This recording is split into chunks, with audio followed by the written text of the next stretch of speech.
Learn Podcast. Hi, everybody. This is podcast number 5 for the year 2021. Yes, we're keeping the numbers. And we are also talking about, we're going to be talking about Miranda's Butt, basically. We're going to be talking about all things Mass Effect because there have been a couple announcements and early previews about the changes that were made to the Mass Effect Legendary Edition. Well, we're going to go over some of these changes, but more importantly, I think I'm interested in the reaction to them, not only to Miranda's butt or lack thereof, but also other stuff around it. People talk like, oh, they didn't fix the ending, whatever. It's like, yeah, we're going to be talking about that. So it's a thing because if they bring back the horse from the dead, we gotta beat it up again. It's just like, okay, where's my Oh, my they brought it back. I just like, well, okay, well then dead of horse. course, Yeah. well, I guess we'll talk about it, but I mean, you're not going to get the original ending. Well, yeah, we're gonna talk about that too. Yeah. Oh, there's another article about how they are aware of the indoctrination theory, but they're not. They didn't do it, and why they didn't change things, and you That's know, Nation theory. While interesting, it in terms of like it actually being real in the game, no, it's dumb. It doesn't make sense. yeah, no. So we're gonna be talking about that and some other stuff as well. So here we are. So let's start with, as we always do, with the news. We have 2 weeks to cover of news. So let's head over to our friends at PC Gamer. Dice LA is back on Battlefield after a year after making plans to break from the series. This is by Natalie Clayton over at PC Gamer. Vince Zampella hoped to rebound the studio as a home for new content, but you're wholly owned by EA, so that was not going to happen. Um, when he assumed leadership of Dice LA Studio last year, Respawn boss Vince Zampella had big plans in mind. The Sword Studio will be working on new original games outside of the shadow cast by Dice Stockholm office. That might still be true someday, but not for the time being. Looks like Dice LA is back on board Battlefield. The Hmm. new comes courtesy of some cryptic tweets on part of Dice LA senior design director Justin Weeb, or Webe, Weebe, Wiebe. Sorry if I cannot pronounce that correctly. Even spell it out. Asking followers to guess what the EA franchise he's thrilled to be working on now. One by one, he checked up various properties. No prize for guessing where the thread ended up. He wanted to get to work on the game I fell in love with almost 20 years ago. Mr. White or Weeb. I don't want to call him weak, but I don't want to be like remarked in a follow tweet. The Sandbox play of 1942, which is amazing for its time. And I look forward to hearing from all of you what you love and hope for the future BF games. Yeah, I just this news because again, for people like, oh no, the studios are independent, they can do whatever they want. It's like, no, they're wholly owned by EA. No. Remember, Vince Sampella uh, was former boss of Respawn who got bought out by EA. So yeah, that's a thing. In other news, and I just saw this picture, so it's pretty cool. Uh, Geralt takes a nice warm bath in the Witcher 3 PS1 remake by Sean Prescott. He loves to take a bath. Witcher 3 is a game that can last for up to 100 hours, and during the time you'll spend a heck of a lot more time murdering monsters, navigating conversation than you'll take in a bath. But if Anders Luboyork York's short PS1 remake of The Witcher 3 has dared depict any other of Gerald's daily affairs, they would have captured the Gerald we know and love. The remake is probably a misnomer here. The video embedded above resembles Witcher 3 themed sketch comedy with a PS1 veneer. It's quite funny, especially when you're a fellow hater of Gwent. Just make sure you watch it until the end. So there's a link to that if you guys want to see. And you were playing a game that said more or less in this era as well. Yeah. So yeah, if you want to go back to how, and this is interesting because these remakes show the evolution of graphics. How first it was okay, we have to make things 3D, but 3Ds were very blocky. Then making those shapes smooth, which really was in the first half of the 2000s, and then in the other half of the 2000s, we started the process of making it with better and better textures and stuff like that. Right. So for those who are interested in how games look back in the day, uh, that is a good place to start. talking about older games that are getting, well, I've always been in the lookout for getting better visuals. The Enderal, the biggest Skyrim mod ever, is being made compatible with Skyrim Special Edition by Jody McGregor 2 days ago, and coming to Steam in a standalone version.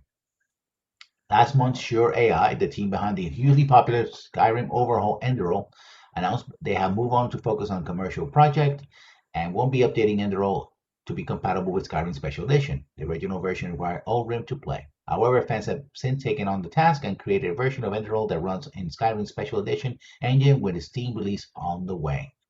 Eventually being able to play in there in Skyrim's PLH includes the smoother image quality, improved lighting effects, as well as the best performance stability. They say also makes a VR version possible, and someone working on a VR mod already. The current version of Enderal SE available in next month requires the original mod and a few others to be installed, but the standalone version is coming to the Steam page. For it has release page date of March 2021. You won't even need Skyrim SE installed to play with this version, though of course you'll need to own it. Interesting.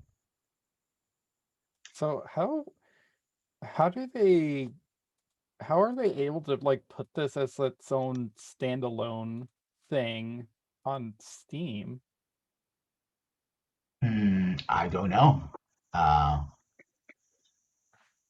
Basically, Enduro, for people who might not know, is a mod that basically updates all of the graphics. Uh, in fact, there's a series of mods and modifications that are designed to make both ORIM and even Skyrim look even better, right? The idea being that over time, the graphics, when they came out, Skyrim actually was pretty impressive with its mountain views and all that. But after a while, people kept playing, and it was like, yeah, this is getting old. So they do that. Enderal does take quite a bit of, somewhat of a technical. I have actually never used it myself. Um, Although I do have a copy of Old which I've been, remodding and always trying to tweak it to get exactly how I like it.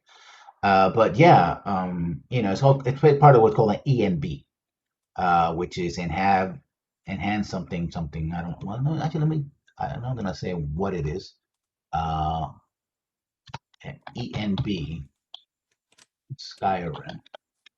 What is acronym stands for Enhanced Natural Beauty, a term coined when people started modding the general graphics of Elder Scroll games, trying to make it look more natural, mainly by manipulating the lighting. ENB is a graphic mod that enhances post-processing effects to make games look better graphically.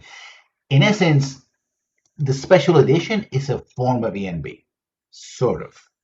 And I played the special edition, and yeah, for example, if you walk again, the evolution of graphics. You go back to PS1 era, everything was very blocky because it's just a matter of getting it to be, three dimensional, fully three dimensional. By the time you get to, Skyrim Special Edition, and you compare, for example, you go up to a door, you can actually see the rivets on the door on the Special Edition versus, Old we just wouldn't have it, right? It doesn't look Yeah. as rough. I mean, it still looks like a door, but it's like you only notice it when you see the rivets and the like, right? Yeah. Or lighting effects, sun streaming through the trees, or for example, trees. It's something that happens even in Skyrim Special Edition, where you see a tree and the tree's supposed to be three dimensional, but when you look up close to the It's leaves just are like a still two regular. dimensional. Yeah, two-dimensional leaves, right? So entrance, they don't have collation and like that. So um, it's those all kinds of things, right? I think when people complain about the fact that you know there haven't been huge graphic improvements since about the release of the 360 or something like that, and we're going to be talking about more about when we talk about Mass Effect. You really what I'm talking about is for the most part, graphical tweaks and resolution and that sort of thing. Although in case of, I think you will certainly notice some aspects of that in Mass Effect when we talk about it. So there's been comparison screens and the like. So yeah, there's a thing. So yeah, here's a link to, also there's different lighting effects, and if you see some screens where there's beautiful cherry trees and stuff like that, and Skyrim people make their own videos, yeah, usually it has at least one or multiple ENBs and mods and say, oh, it's much beautify, I don't know, city, the first opening city, and so it has more trees and stuff like that. But of course, all of that tends to tank your performance, even if you have a high-end machine. because the creation engine of Skyrim simply can't take it. And if you it's a Fallout, and you can see, I think, more the stark comparison really would say Fallout 3 versus Fallout 4, which Yeah. is technically the same engine, but they really heavily tweaked it. Like, for example, when you see the models of robots and stuff like that, you can really see a lot more detail that you wouldn't be able to see in Fallout 3. And also one of the reasons why in the 360 PlayStation 3 era there was a lot of mono filters to cover up a lot of stuff. Like Fallout 3 Yeah. had a green gray filter. What was it? The piss filter for what New was it? Vegas. Yeah, that one. Uh, and also was used in what's this game with the Cyberpunk game? Oh God, I know Mankind Oh, Deus Divided. Ex. The Deus Ex Human Revolution had it, right? But if you play Mankind Divided, it doesn't have that filter, right? That sort of neon yellow glow. And the reason for that, using those filters, the grayness of a lot of first person shooters, was it combined with rapid combat and all that, you couldn't really see the textures, right? It's a way of hiding some of the textures as well. Even back in the day, back in PS1 era, they would have like the they would close in the point of view and have like fog and something like that to cover the fact that you couldn't, to cover what's called popping, right? Yeah. The 360 era was infamous. Skyrim was one of those of having popping. It's like you look and so the game got to catch up. It's like, oh, okay, there's a mountain there. Okay, fine, right? So yeah, so I thought that was relevant to what we're going to be talking about.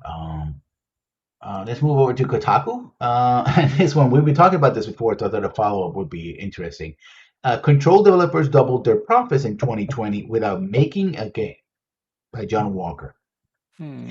Remedy Entertainment, they behind, or wow, that's a whoever. Come on, who are the editors for them for this?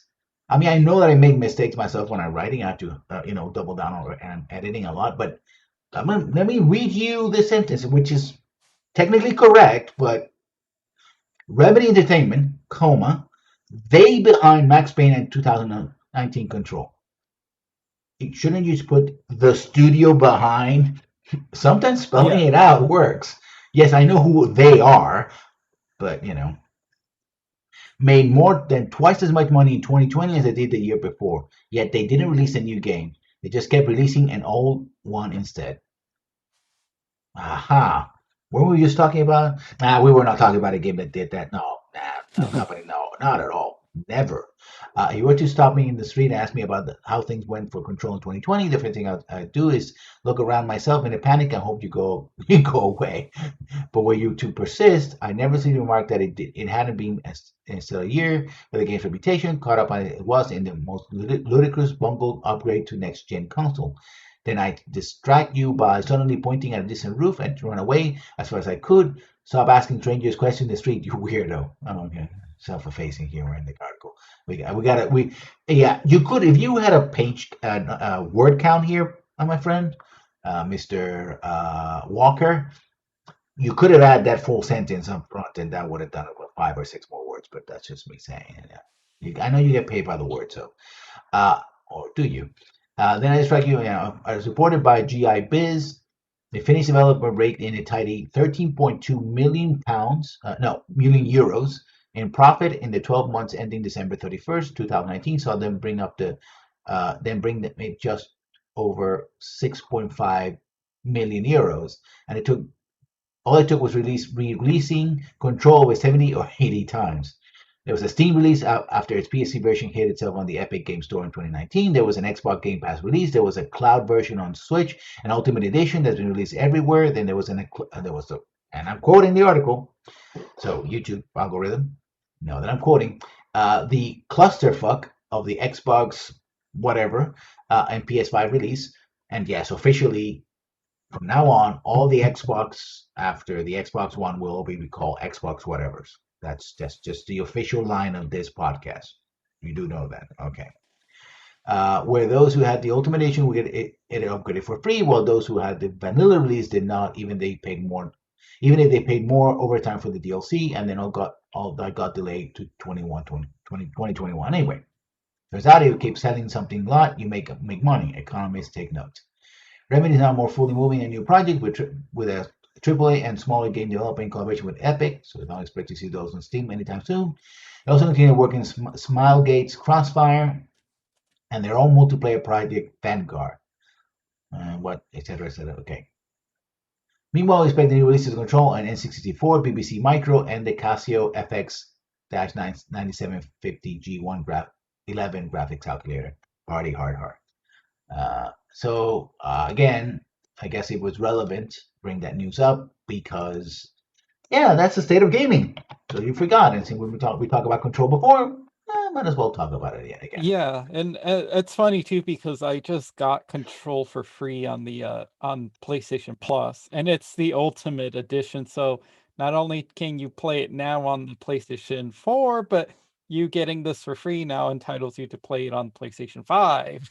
So this feels like an even bigger like fu to those that bought the vanilla version And then but the DLC. and bought all the DLC.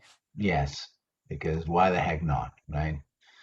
Which is ironic because that's one thing that the special edition of Skyrim, which people said, oh, Skyrim has been going on being ported everywhere, and the Legendary Edition Mass Effect promise they won't do, except for that one DLC that again we'll talk about.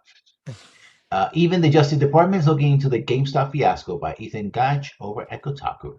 While the dust starts to settle around GameStop's meme stock phenomenon, investigations into hedge funds, trading platforms, and the Reddit community that fuel it are just getting started. Many people have already lost a lot of money, but more could be on the line if lawmakers, regulatory agencies discovered that actual laws were broken. Yesterday, the Wall Street Journal reported the Justice Department fraud section of San Francisco U.S. Attorney Office were both seeking information from brokers and social media companies that were hubs of the trading frenzy. In theory, any case that arises when the probes will be criminal, which could be harder for regulators to prove. They also carry heavier burdens to any potential wrongdoing. But as Wall Street Journal reports, the Commodity Futures Trading Commission and Securities Exchange Commission are also looking into what happened with GameStop. As civil regulators, they could end up fining some of the traders or companies involved. Massachusetts security regulators are also reportedly involved, with the Office of Secretary of the Commonwealth subpoenaing Reddit trader Deep. I'm quoting from the article. Reddit trader Deep Fucking Value, aka former insurance marketer Keith Gill, to testify on a state hearing later in this month. Yeah, with a name like Deep Fucking Value, I mean, it's Congress Shaman and Deep Fucking Value for the two selections of the bingo card in 2021. I mean, if a year were bingo, a bingo card, you would have you know, Capital Shaman and Deep Fucking Value as just one of those things that you need just to score to in the game. Uh, and all of this comes as Congress prepares to hold its own hearings on how people like Gill and others on the Wall Street bets Britain managed to take advantage of big bets played by hedge funds and commission-free trading apps like Robinhood to pump GameStop stock for the low double digits early in January to over $400 a share during the height of the meme stock bubble. Representing Maxine Moore, the chairman of the House Financial Services Committee, previously requested Jill to attend the House hearings on GameStop that will take place on February 18. Although, to be fair, this is Representative Maxine Waters from the Democrats over, so her angle of questioning, not exclusively, could be on how the system is set up so he could do this rather than try to make him the bad guy. And in the process, probably expose how hedge funds actually do the things you can see. So, and it talks about Robinhood, which is an app for traders, etc. So, yeah. For example, Robinhood came under fire from angry users and a number of members of Congress after it halted trading in GameStop out of the meme stocks on its platform, which later said it did because it didn't have enough money on hand to cover the trades users were making on extremely volatile stocks. Possible, a credible excuse. The clampdown on trading was followed by a number of severe dropouts in the value of GameStop inflated stock price, and it was ultimately followed by its relative collapse. It currently is around $50, which is both much higher than a year ago and much lower than its peak last month. So there's that. Yeah, I was listening to a story, I think last week on NPR about I think someone who was involved. I don't even remember what his screen name was because they did say what his screen name was on the Wall Street Bets or whatever that Reddit was called. Hmm. and I think like he finally did sell like all of his stocks, and he made like under $4 million Wow. of profit. Hmm. So some people benefited from this mess, I but mean, I like uh, a lot. I know a lot of people jumped onto this whole thing to kind of like, oh yeah, we're gonna stick it to the man. No, you're not. Like you are sticking it to them like initially because they're upset that the peasants are dabbling into their I guess their affairs. wheelhouse, but Hmm. ultimately it's gonna adjust itself, and they might have ended up losing money, but and in the long run they're gonna be fine because the rich get richer.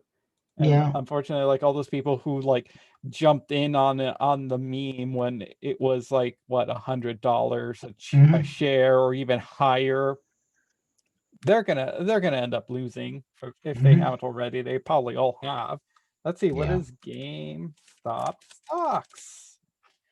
Well, the article reported at $50, but that was yesterday or the day before. Yeah, So, it looks like it's at right now it's at $52 a share, so it's not ridiculously high, but apparently higher than when this all of this started. It was like $2 a share or yeah, something. which is part of My the thing, reason why the hedge funders were short selling, which actually drove the stock down. yeah, So this was sort of a intentional correction, if you will, right?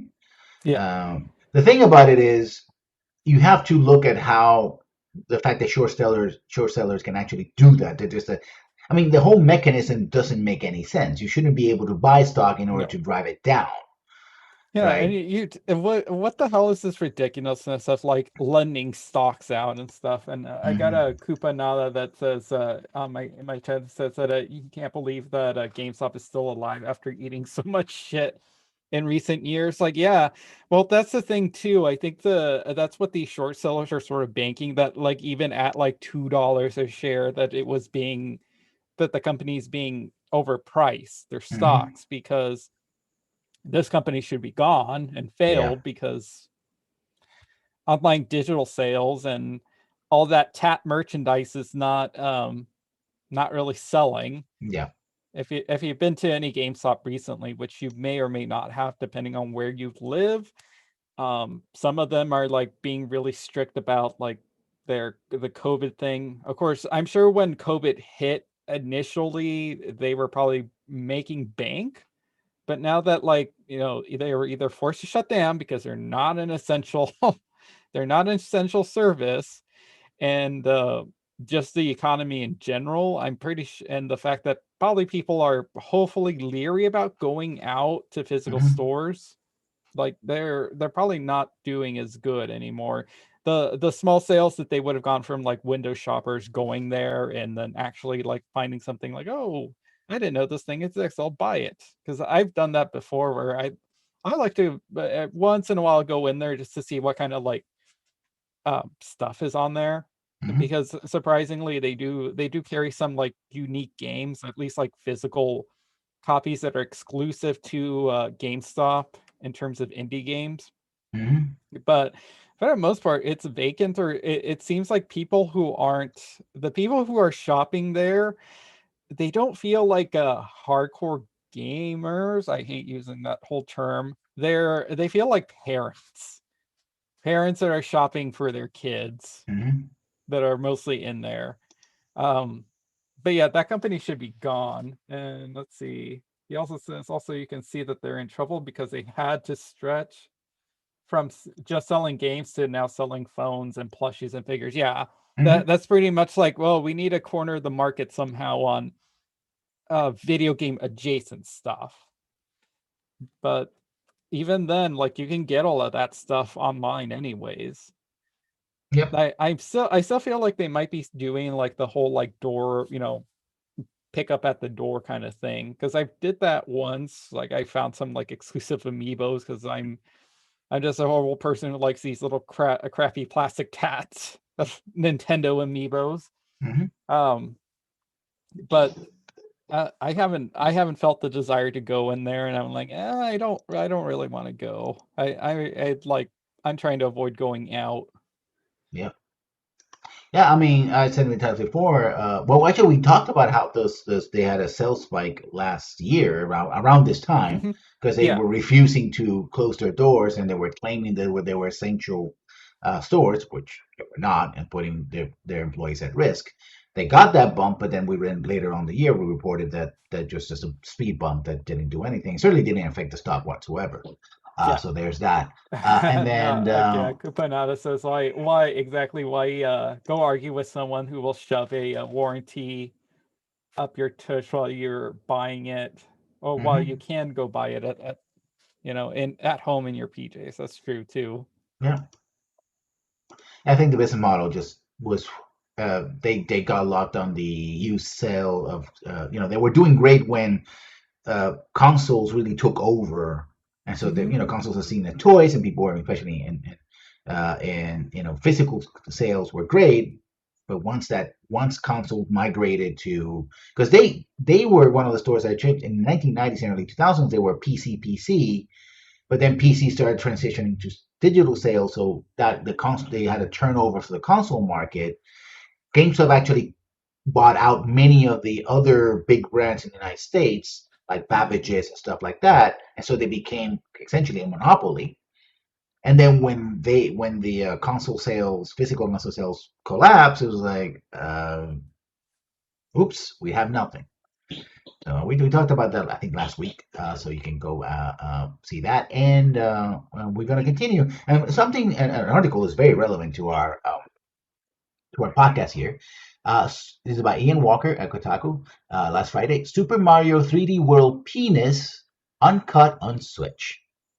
Oh, It's not quite what you might think. It's Mario 3D World on today on Switch. It's pretty much the same game that appeared on the Wii U with a few minor changes, such as the large dome-shaped bridge in World 4 Castle remains gloriously intact. And this is yeah. what? Yeah, I'll put it on the in the chat so people can see it. It's essentially it's well, I mean you cannot. This is from the Japanese who literally have penis festivals. I mean They it's do? they Wait, I've do. never heard of these penis festivals. Yeah, they parade. I think there's very few places, and also they actually parade a giant They phallus. have Yeah, pee. They have like pee buttons too. yeah. Uh, so yes, this is and the star at the end, a floating star at the end.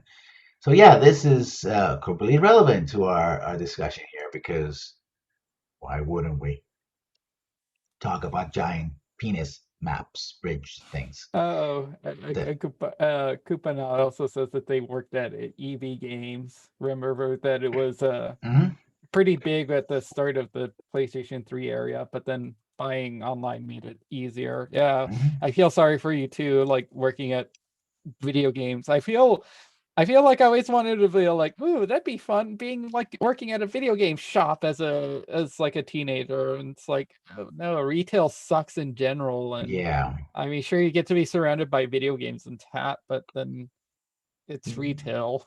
it's retail dealing with Karens who want a Nintendo. Everything's Nintendo.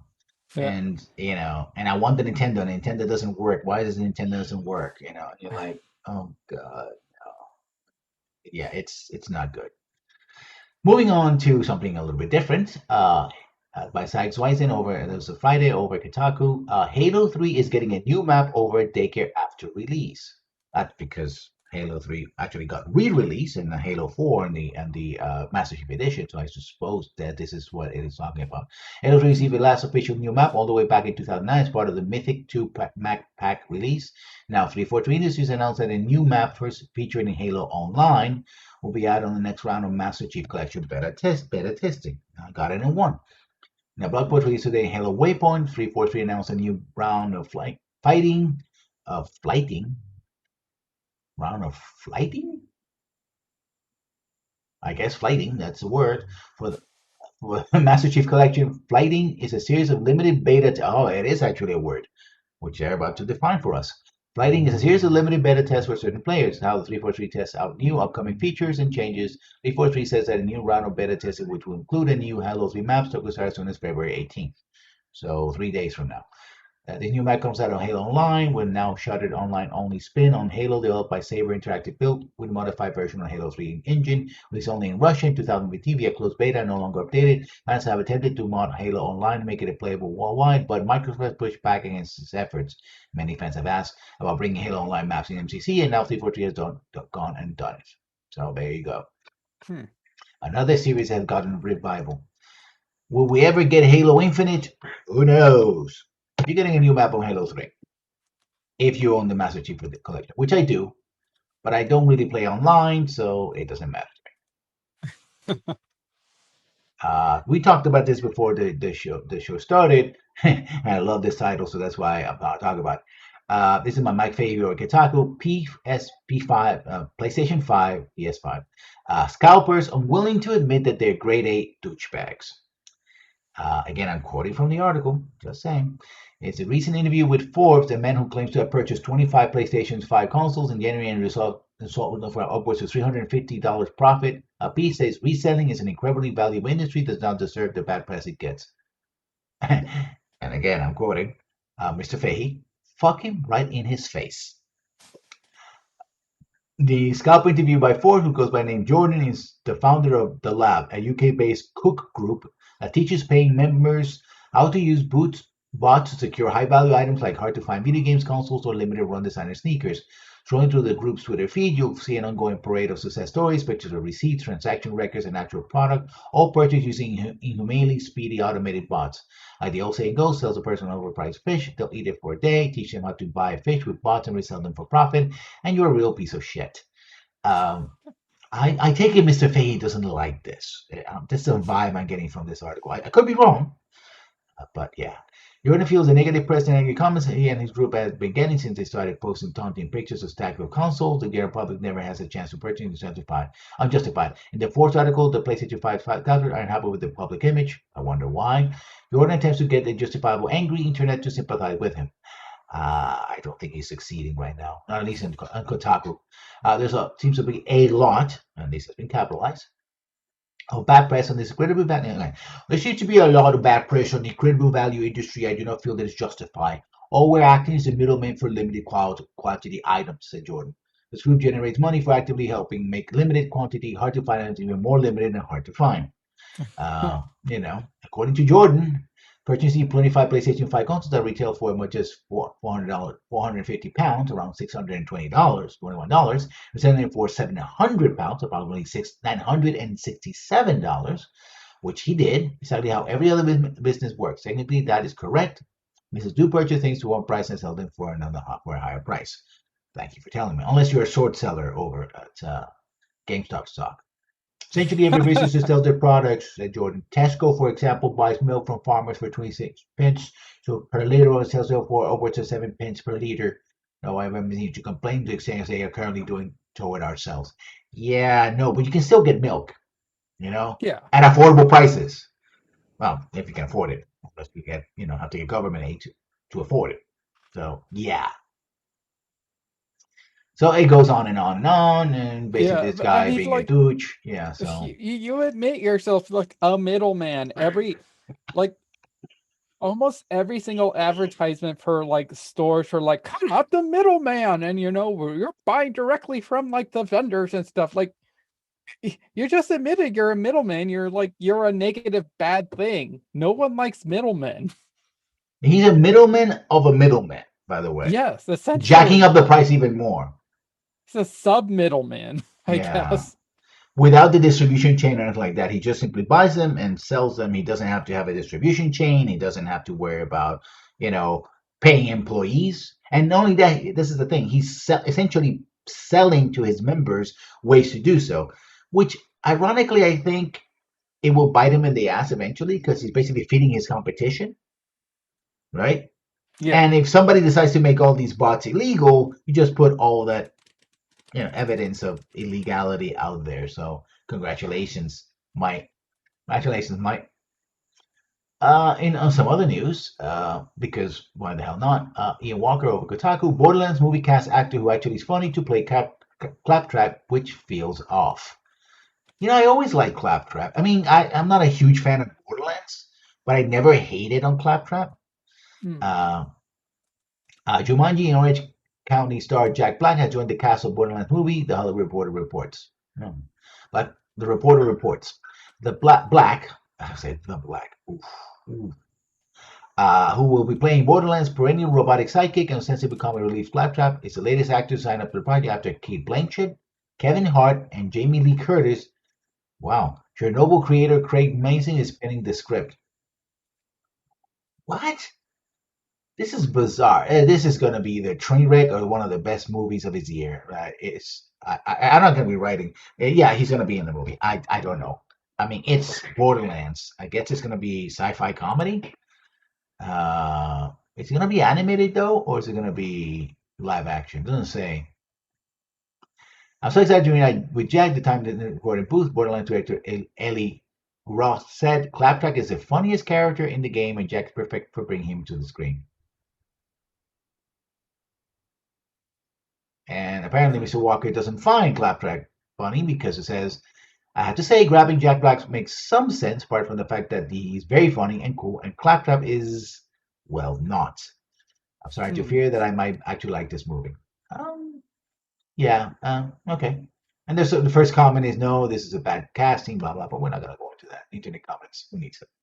Uh, I read aloud a news piece in on Twitch because of course. Huh.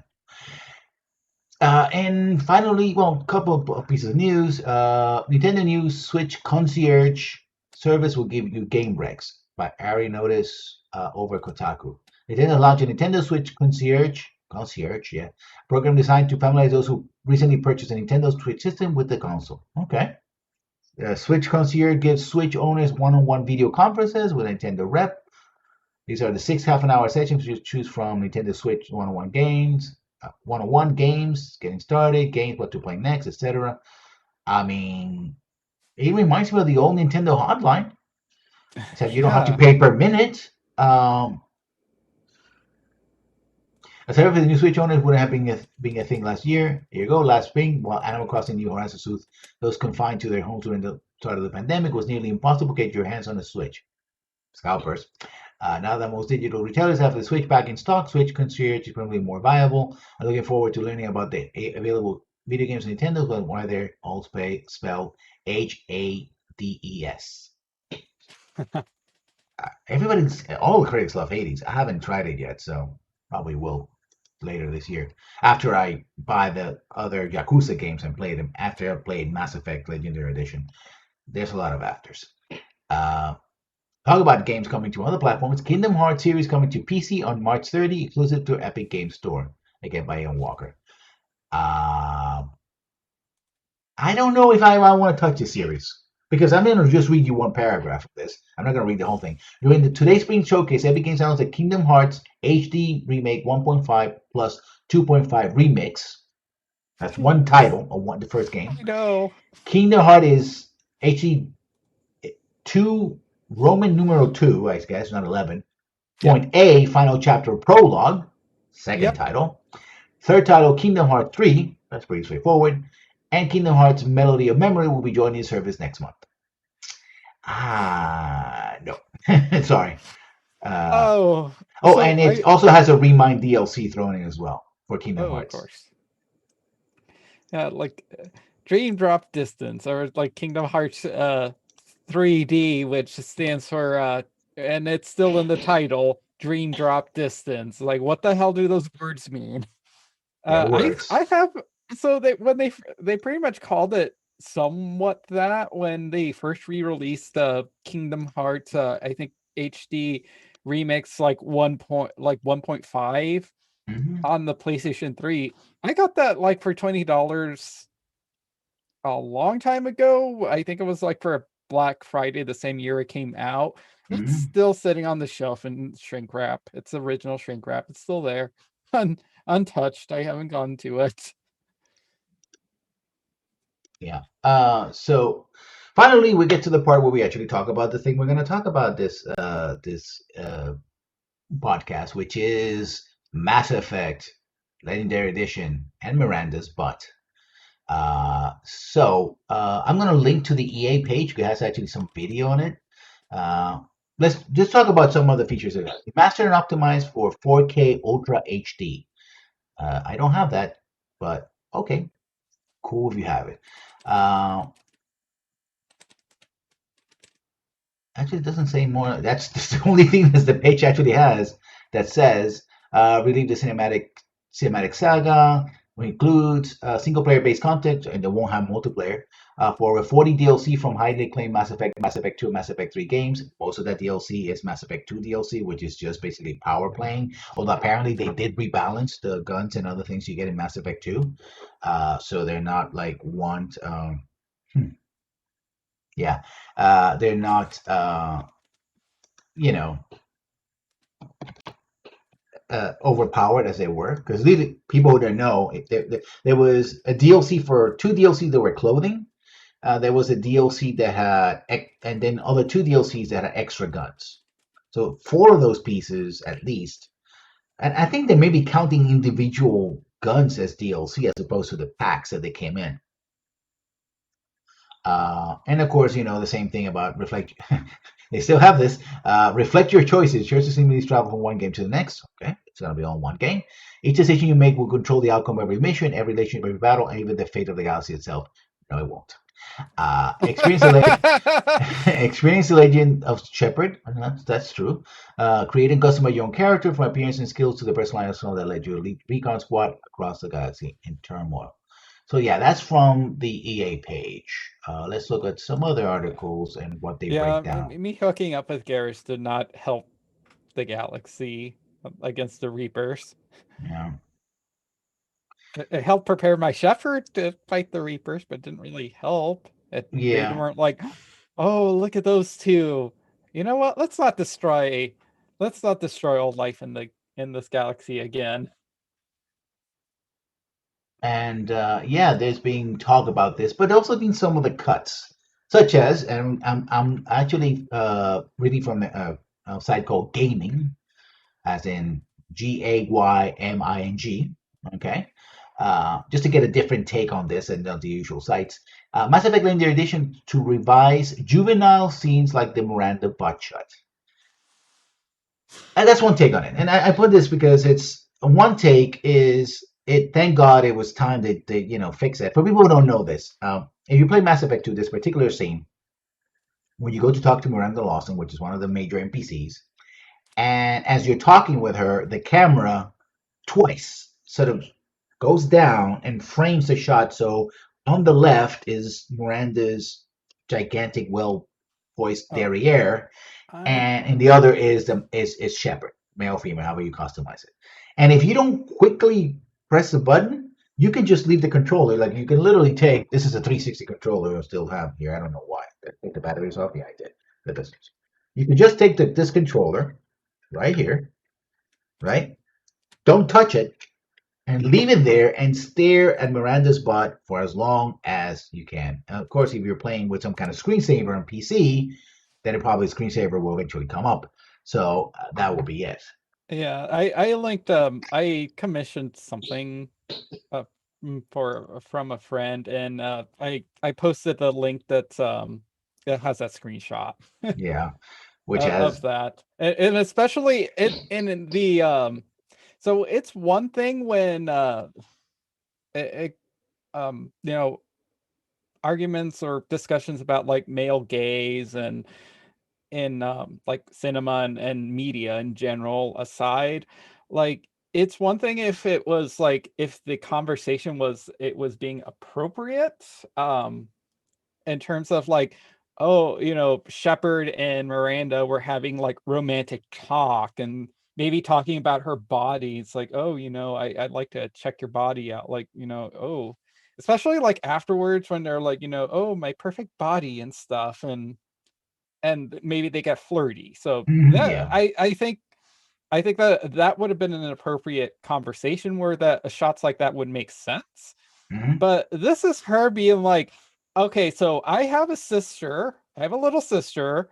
Um, I saved her from my father because my father would have like raised her horribly. And she's in danger now because my father has found out where she is and I need to get her to safety. Please help me do this. And it's like we're just uh uh-huh. Uh-huh. Yeah. I hear you. Sure. Anything you want, Miranda asks. I mean Miranda.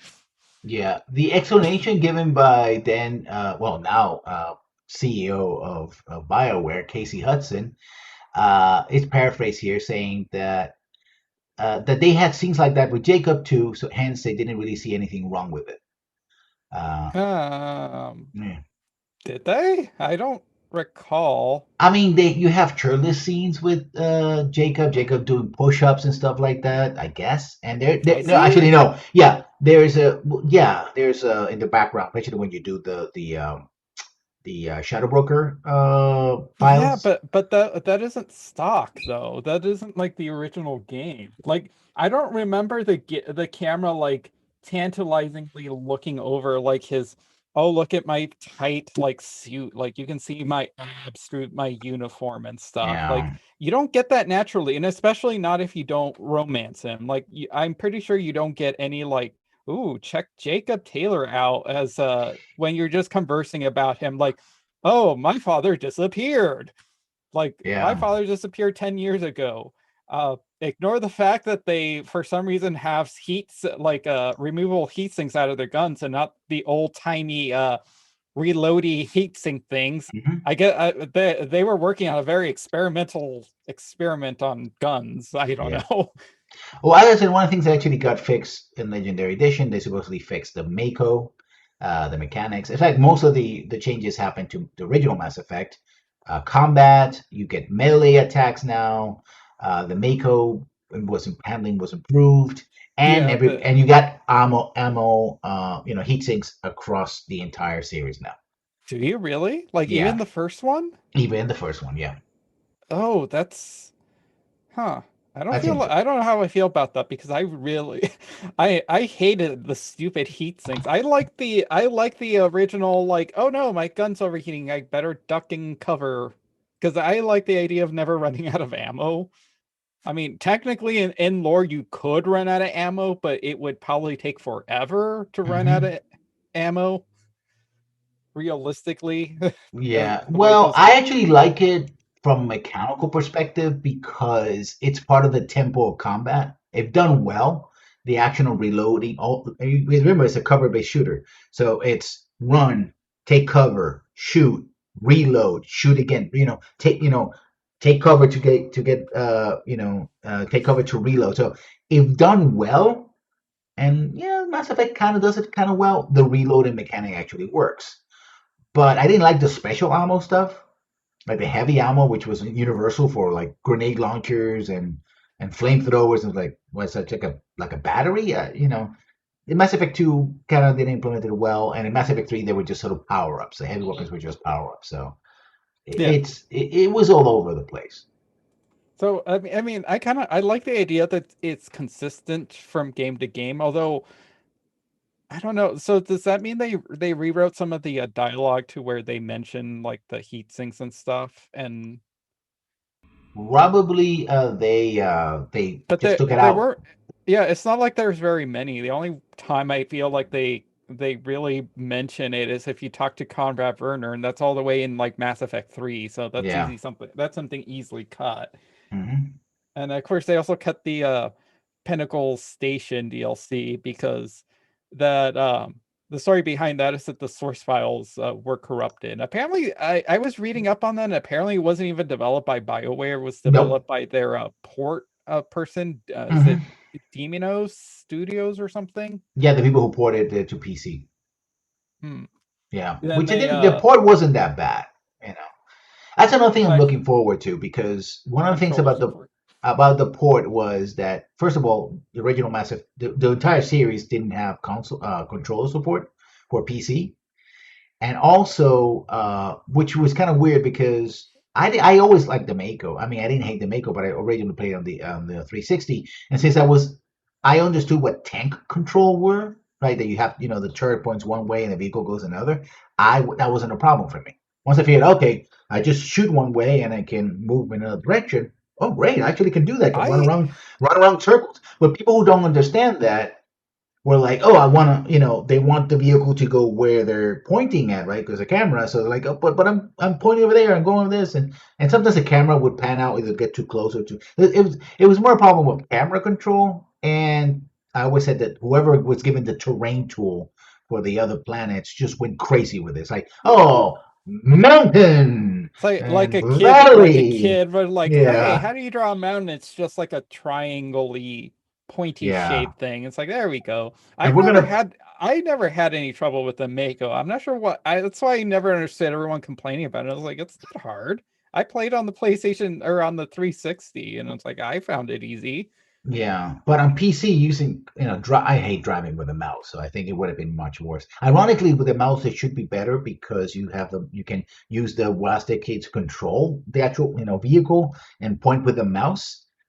But the relationship with one another, it really shows that, either the turret goes either too fast or too slow, so it kind of skips. So if you do a little, you have to be very careful with the mouse. Like, and the fast action combat.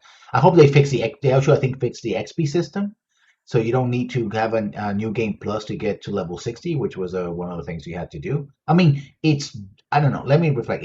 It's doable. You can actually do level 60 in a single game playthrough, but the way you have to do it is as follows. First of all, you don't kill anything with a Mako ever.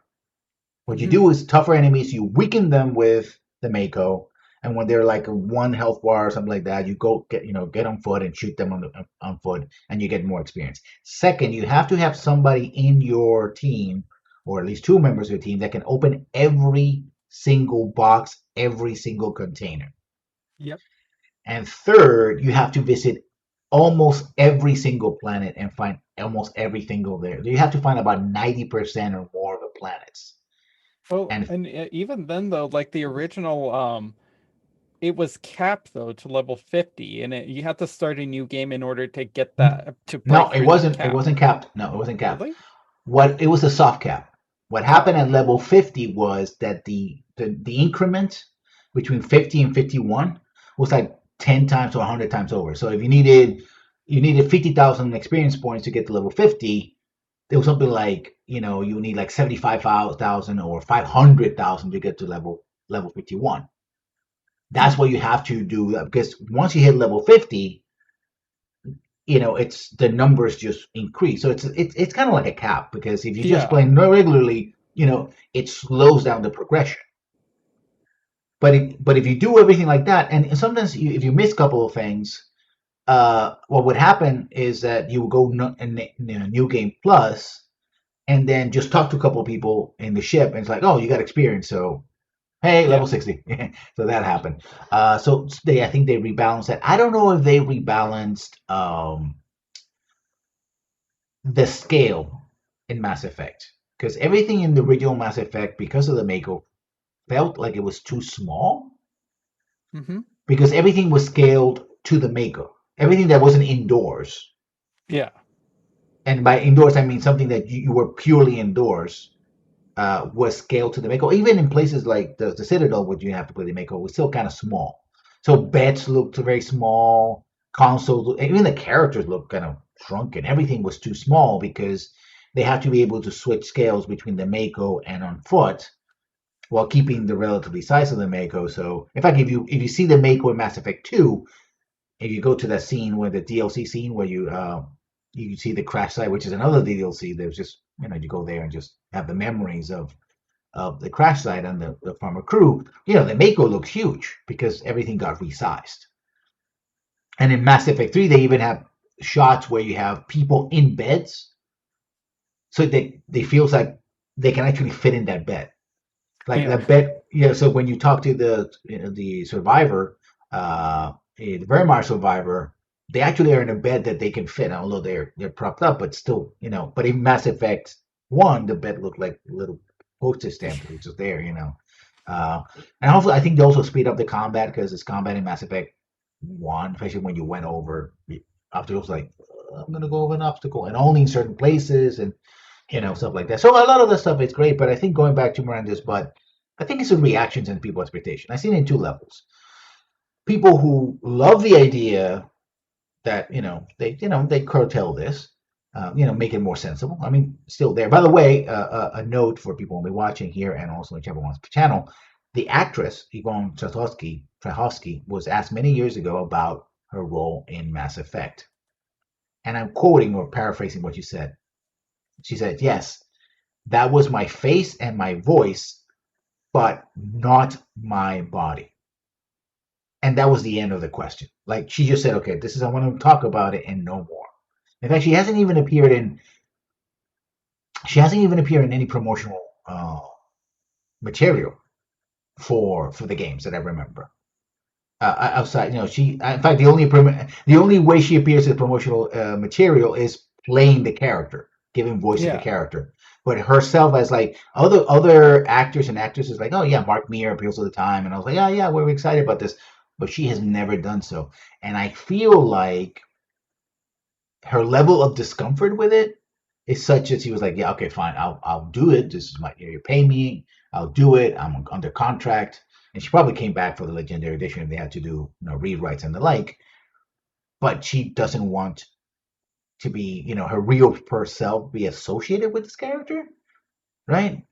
And I feel that any role where the actress goes, I am not comfortable with how you display my body, even if it's virtual or fictional, it says something about how it was done, which is ironic because her body, in a sense, it's all female bodies because this is the era where Bioware, not still today, Bioware doesn't differentiate. So they have one female and one male body type, and that's it. Yep. The only thing was that the camera shots and the clothing they have the character wearing this very, tight leather, white and black ensemble, focus on her butt and her breasts and all that. There's even I never can find it in the comic books, the backstory of her comic books. There's a shot where Miranda is upside down, hanging from her legs, shooting a gun, and because it's in comic books, literally the only reason why her boobs are not smacking her in the face is because of her tight costume. Tight. Otherwise it would be like, you know, Oink. yeah, and she's shooting. So clearly, this was a scene that, on first glance, like, oh wow, look how talented she is. She can shoot a gun, hanging from a pole upside down. But it's like, oh dear God, what is this? It's just. I mean, I love Miranda. Miranda, one of my favorite characters, and another side is because of the attractiveness of her actress and because of her depiction. But even I would say that it comes to a point where it just becomes ridiculous, right? It's like, no, this is just too much, right? Yeah. See, and if I'm saying that somebody loves a character, right, it's like maybe you should listen to people who feel uncomfortable. Maybe they have a point. Glad that I'm signing on the side of like, yeah, there's plenty of Miranda stuff out there. You don't have to worry. You get plenty of her butt, right? So. Yeah. And unfortunately, some of the comments I got on the at that commission, they're like, "Oh yeah." I mean, one of them that was kind of cringe was like the "Oh, BioWare's afraid of like to show butts," and the modders be like, "Here, more butts. We'll just mod Hmm. it back in." It's like that's not what I'm trying to say. Hmm. That's not at all. I'm trying to illustrate a point about how inappropriate the gratuitous butt shot is in comparison to the what's being discussed, because my commission, which I posted in the link, you can Hmm. scroll up to see it.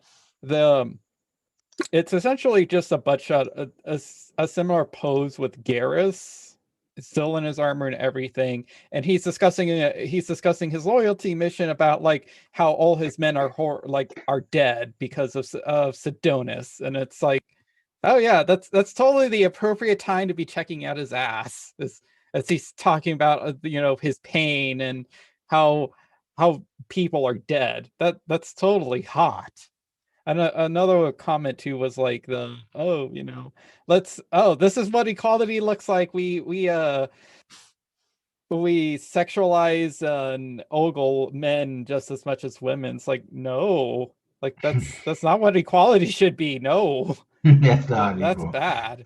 Like Doing a bad that's thing to other people does not make it good. You don't cancel it yeah. out. Like two wrongs don't make a right. I mean, sure, sure, I would love to. Oh, like if Bioware added more like ogling camera shots of Garrus, but I don't think that equals equality And I bet a in lot of terms guys will of feel the a lot of cisgender guys had six had to go like, oh, it's SJW, oh, men's butts, so it's like, really? You like yeah. it one way, but you don't It's like it the other, and that's the hypocrisy right there. yeah, and it's ridiculous too that they're saying censorship, censorship. It's like they're the ones that chose it. The original creators are the ones that chose to make the changes themselves. No one asked for these changes. They're just going through and looking at it like, you know what? This I think we made a mistake the first time. I think this is a bit too gratuitous. You know what? Can we, while we're here, let's just change it. Let's make it a bit more fitting as terms of what's going on. Let me give you another example.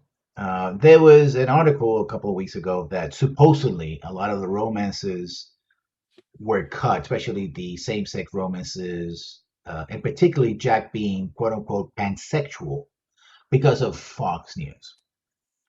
And of course, in other parts of the fandom, it was like, "Oh, and this is the phrase that really, we could have a pansexual Jack." And I said, "Listen, first of all, you already have a pansexual character, which is treated very badly by the narrative, by the way. That's Kelly. She's pansexual and pan alienist, I guess. Pan speciesist. She, Yeah, which I guess would cover Shepherd too in many cases. Although, well, actually, male Shepherd really, and even femme Shepherd. So yeah, so your character can be kind of guess it can be pansexual, bisexual, and if you include other species, then it will be pansexual. uh, Pansexual is a little more complex than that, I know, but for the male only in the last game. yeah. And but she clearly is pansexual, right? And she's Yeah, treated like, well, she's treated like a slut in the yeah, second she's game, right? yeah, especially by the fandom too. Like, I But Jack, oh Jack, and I got into this conversation. Like, listen, the problem I have with it making Jack pansexual is that already Jack, her backstory is front loaded with so much sexual abuse and sexual trauma, and then she comes up as being, which is another character we talked about this before, Isabel over at Dragon Age 2. That those characters apparently, according to all Bioware, still the same Bioware, quite a people have left, were the people who were more sexually liberated. In other words, for a woman to be quote unquote sexually liberated, they'd have to endure a tremendous amount of trauma because that, rape makes you horny, basically. It's like, no, oh, look at this person saying that you can't have trauma. It's like, that's what I'm saying. I'm not saying that person, I didn't make that statement. BioWare made that statement, right? So them saying that Fox, they didn't do it because of Fox, I don't buy it. I don't no, buy it at all. And also, I mean, they even in another article said, yeah, what was his what's the male Wehrmacht survivor? Um, People were saying that Caden. Caden uh, basically comes out as bisexual in the third game, but they basically said no, he was not bisexual in the first game. There was no Yeah, there's version like of the game that he was bisexual, even though they do give him that. And I kind of blame this also as being, well, laziness, because they do frame the scenes when you talk to him, regardless of whether you're male or female shepherd, on the ship with that sort of soft glow. I mean, there's that filter again effect that they put that sort of Gaussian, sort of Star Trek romance filter where everything feels like you're seeing through a screen full of soap or something. Kind of like soft glass. But framing him in that sense and the way he talks suggests that he's attracted to Shepard of either sex, right? And yeah. the conversation doesn't go I all the way there, but it's actually suggested, and it's like, no, no, we didn't do that, but we threw it in Mass Effect 3 as an alternative.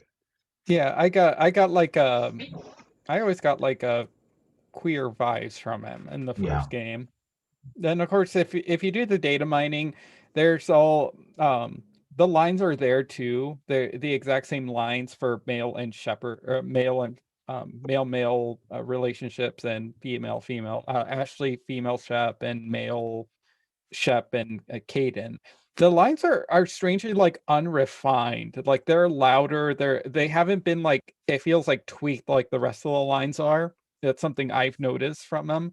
But at the same time, I can't help but like, is it because they just had them like record every single line, like even if like they're like, yeah, maybe not, and they just recorded everything, and then that's Yeah, just kind of put in basically, the game.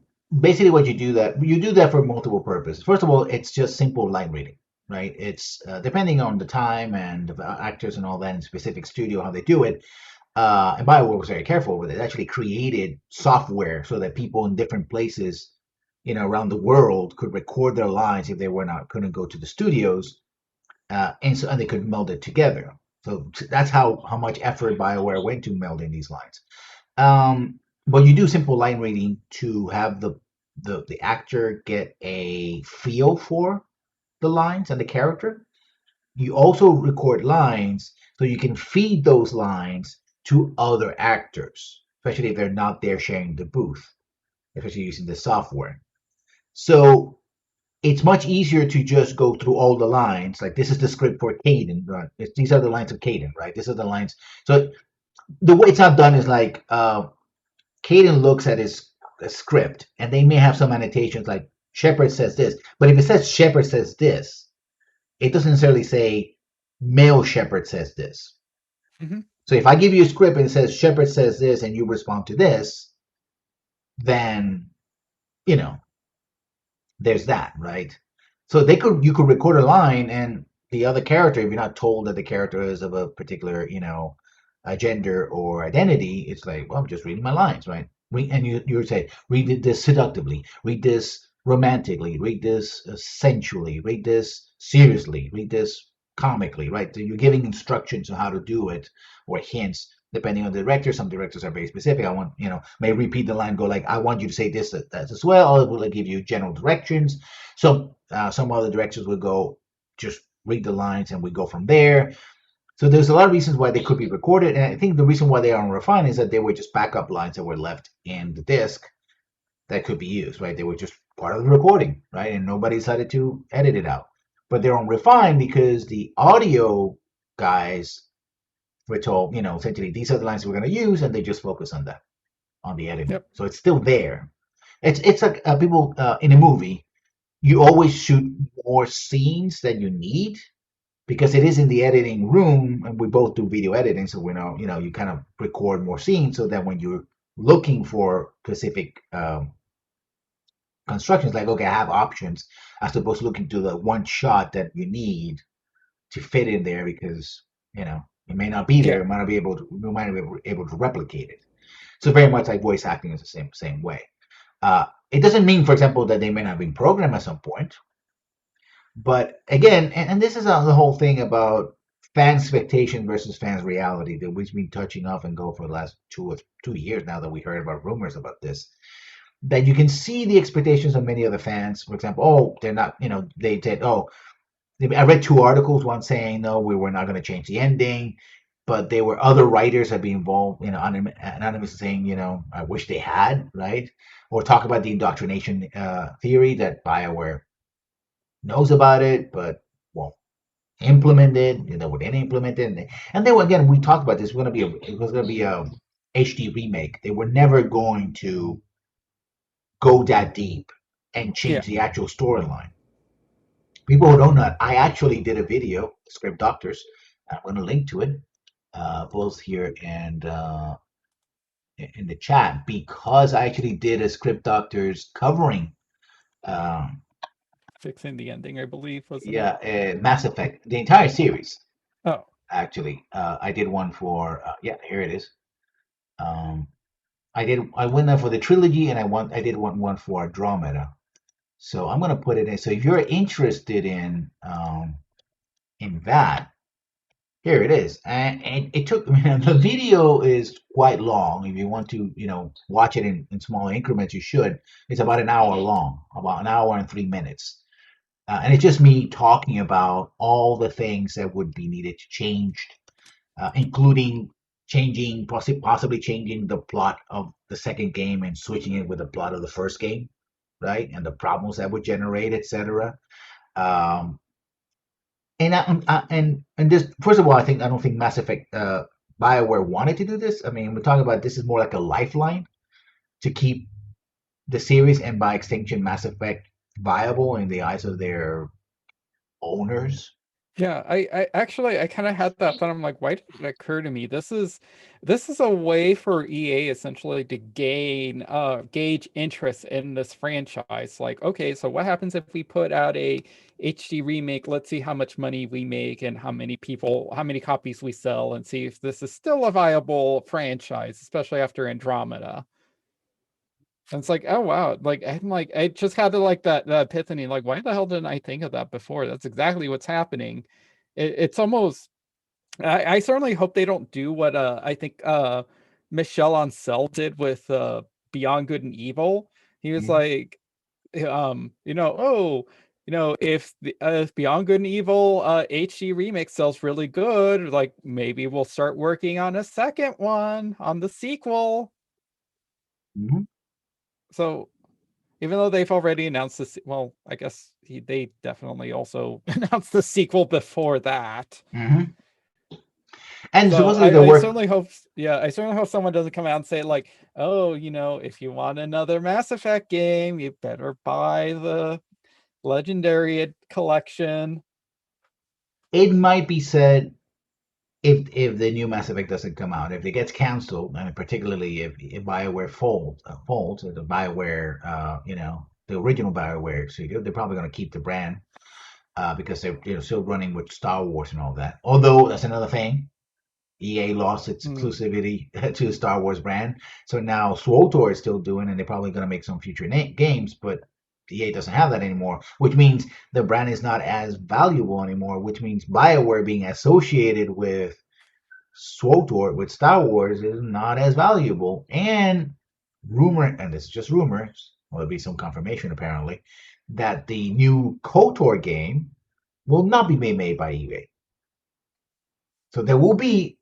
EA has been saying that they didn't want a KOTOR game for a long time, and it will be made by them. Also, KOTOR 2 wasn't made by BioWare, by the way, and it shows. I'm sorry, I had to say that, but it's true. And so that's a thing. So I think I find fascinating, comparing expectations versus reality. Right? Is the Legendary Edition worth it? I mean, I bought Skyrim Special Edition. I think I will buy the Legendary Edition. I want to see what the changes are. I mean, ironically, some of the changes I don't like them. I was shown a screen where they compare where you have Sovereign landing on what's the first planet you go to? Eden Prime. Eden Prime, right? And versus the original. Now, clearly, the graphics in the second time are much better. You see the suns glinting in the background and all that. But there was a thing about the original that scene where the sky was red, particularly Yeah. around Sovereign, which was very impressive because it was this thing with lightning and all that coming in. And now it's just another Reaper. It kind of reminds me of the Reapers in Mass Effect 3, where like, oh, Reapers are coming. It's like, gung, gung, gung, gung, pew, pew, gung. The first time you They're see them, it's like, wow, this is very impressive because you look up and then it's like, oh, it's just there. Okay, I'm gonna shoot this guy over there. It doesn't matter, right? I wish if I were to make a remake of this, one of the things I said in the video was I would have a single full size Reaper over a city, right? Like this one shadow coming in and just shooting up whatever, right? And then the sky full of comets and the like, right? That's more impressive because it says Reapers don't need 20 full size Reapers to take on one city. Just one giant ship can do it, right? And people are shooting at it, and it's like we can't do anything about it, like an ID4, right, or in V, it's like huge ship. It's much better than way, but they went with the sort of you know the giant crab things walking around and shooting whatever, which it's a thing. But they're not going to change the ending, and also remember they're not going to change the ending. I think for two reasons. If they already started working on a new Mass Effect, and the Mass Effect is based tangentially on the continuation of the trilogy, whether it has a shipper or not. I hope it doesn't, but it has probably, according to the trailer that we saw, it had Liara. Then they're gonna have to pick. I think they already picked up a canon ending, which means essentially they canonized the entire ending. which they said they weren't going to do, but I think they kind of had to now, Yeah. So especially since going to a galaxy far, far away didn't work for yeah. them. Also means that Oh, Andromeda, no more Andromeda for anybody. Although supposedly there's some hints that they're connecting it to Andromeda, but I don't think so. Man, it's like, okay, so now you're advanced enough that you can hop from one galaxy to the next, and how? well, well, if you build technically, if you build a mass relay on in one galaxy and point it to the other, like if you have two mass relays linked, like wouldn't that work? I Technically? guess, but they would have But to be Citadel-sized mass relays because that's the thing about the yeah, Citadel as the mass relay. It's the one that connects to out dark to dark space, space right? And the other one that we find was a sort of back door, which was special, you know, because that was uber. created by the Protheans and not Yeah. the Reapers. No, no, They no. But I mean, replicated the technology yeah, no, but essentially. that one, yeah. But I mean the one that is in the arrival, Mm. which was Arathon, which was supposedly a super mass relay, right? It was a relay that had been modified so it actually allowed the Reapers to come from dark space. They were already on their way, but I No, guess I. no, no, that's just a regular relay. It's just because they had to fly manually to from dark space to the Milky Way. That's Mhm. the first one they would have the first mass relay they would have encountered in the galaxy.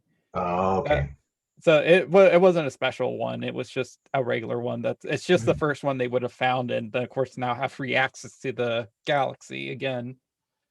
I guess so. I thought it was some kind of special somehow, but No, you know, they if, that's the special thingy was the device thing that doesn't make any sense. Like, what the hell is this thing? Like, it indoctrinated everybody and it pulsates conveniently to the arrival of the Reapers for mhm, reasons.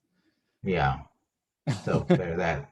I mean, and another thing, finally, for people who are thinking, okay, and I said this in the video, and I say it again, I said it many times before. Being Bioware means never saying you're sorry. Hmm. For people who don't remember, reminder that the reaction that the Bioware is, well, yeah, Bioware, because this is Bioware, this is not EA. EA didn't couldn't care. As long as it could sell games, they didn't care about this particular controversy, as it were. Um, Artistic integrity, right? They said, "Oh, was our vision for it. This is what we wanted, and that's defended, and that's been their defense ever since." So if they actually changed the game, they would have to admit they were wrong. And not only that, you still have a hardcore, relatively vocal but small core of fans who love the game as is. Who always come up to the defense of the ending, saying it's great, especially with the extended cut. You change it for them, and you have the No, same. You're gonna have the same effect that we're talking about censorship. Like, oh no, you took out the butt. Which is, oh, you took the original ending because you listened to these other people who were climbing. You should never have listened to them. It was perfect. And that's the one thing you don't want to do. That's the thing that ever since Mass Effect 3 dropped has been the problem with Mass Effect, that the divided fan base. Both a divided fan base and an inability to bring new people in. I think that's what Remaster is supposed to do, is designed to not only rekindle the interest from fans and I guess bring them all back together again until they play the entire trilogy and replay that ending again. Um, and in this version, it won't have the happy ending mod on PC.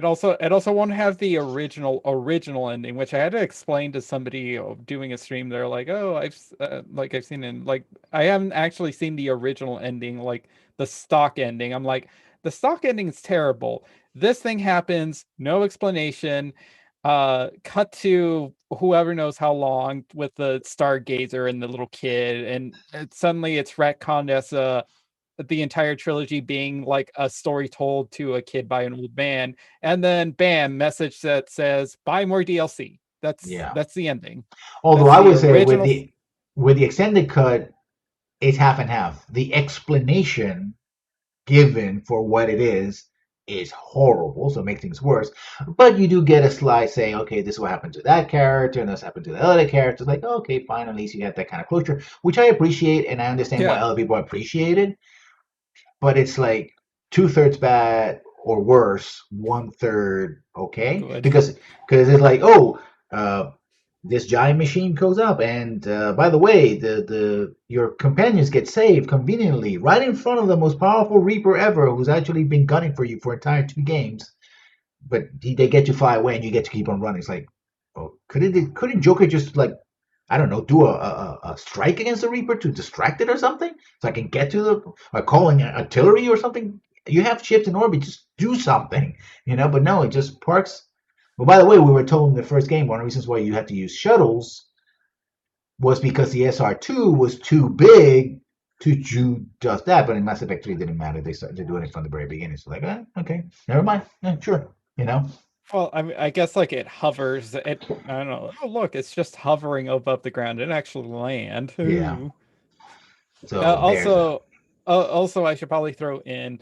I had this question asked to me on Twitter by at least one person. And it's like, do I think that they're going to give us a bisexual Garrus? No, I don't think they are.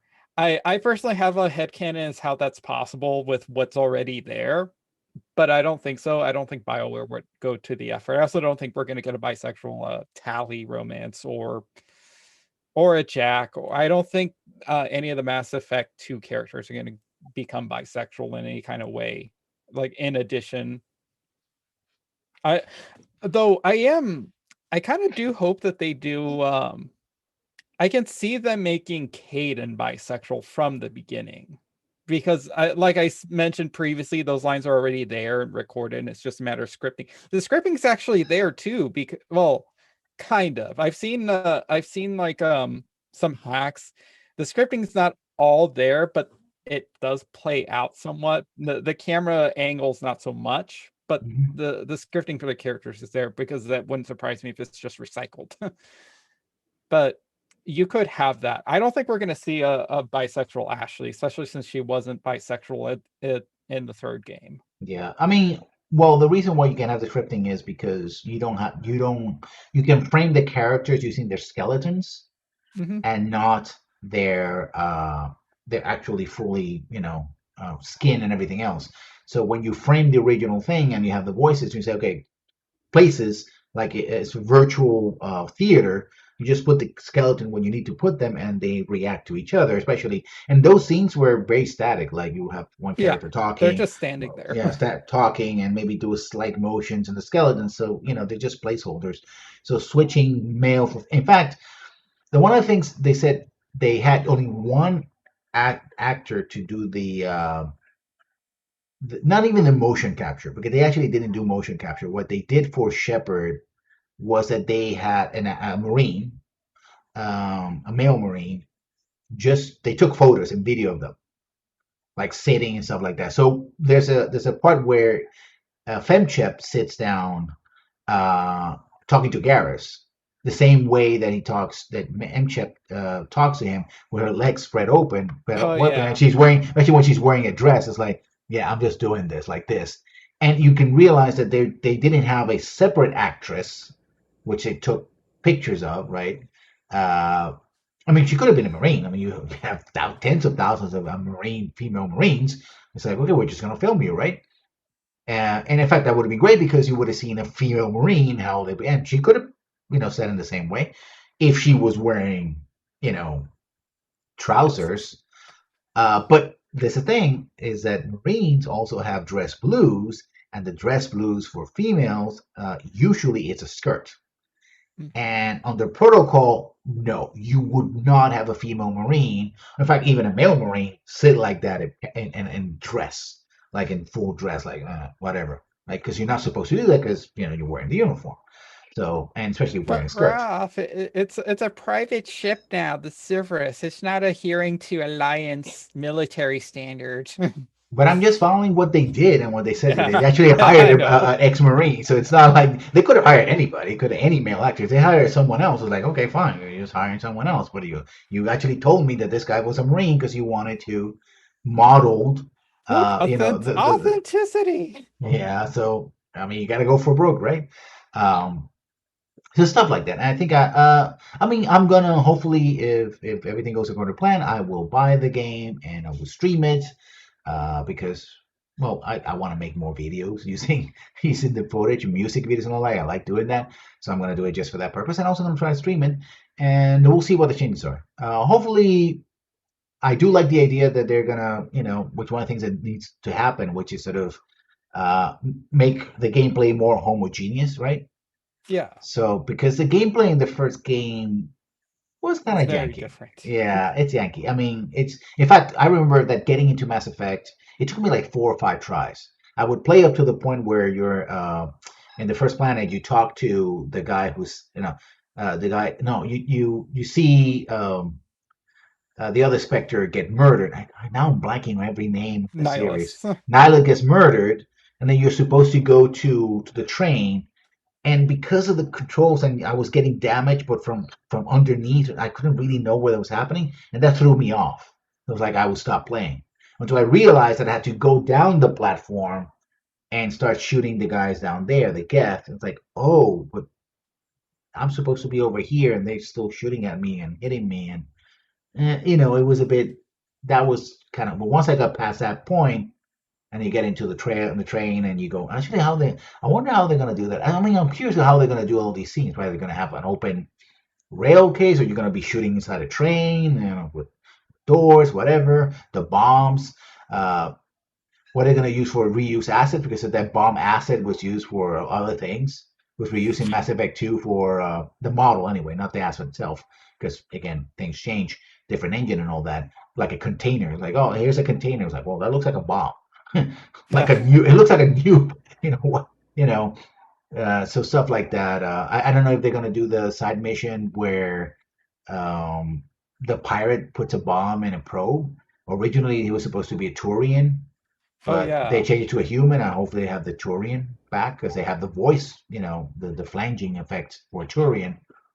But you can excuse that as a radio, right? But they put a human character, and then just see what the changes are.